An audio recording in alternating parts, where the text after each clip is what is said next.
You got to check out this cool little tool that Festool started manufacturing in the early 1930s. On a lot of the German houses, they had these window shutters with the angled slats on here. And so they wanted to invent a machine that could mass produce these slots in a predictable manner at a predictable depth. So what you have is a big motor right here that would spin a router bit. And pretty much everything was controlled using this lever right here. If you push forward, it rotates down against this lever right here, which picks up the hold down clamp so you can move the board around and put it in place. And then when you let it down, it comes down and holds the board. And then when you pull back, you can see it moves the whole motor and bit all the way into the wood, all the way up to the max depth of the cut. And then it starts to rotate and cut downward on the angle of that slot. And then you can push forward, move the board to your next slot, let it clamp back down, and then pull and plunge in, and then cut that next slot on the angle. And it's a pretty cool mechanism that makes it do the two different cut motions. When you pull back, that brings the motor in, and then the bottom side of the lever right here comes in contact with this, and starts to make it so that it pulls the motor down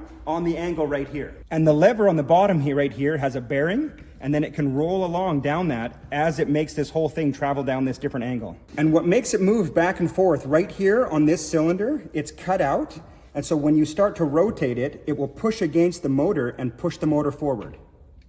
And then if you wanted to change the angle of the slot, you can come back here and loosen this off and change the angle of the whole motor, and then that way get different angles on your slots.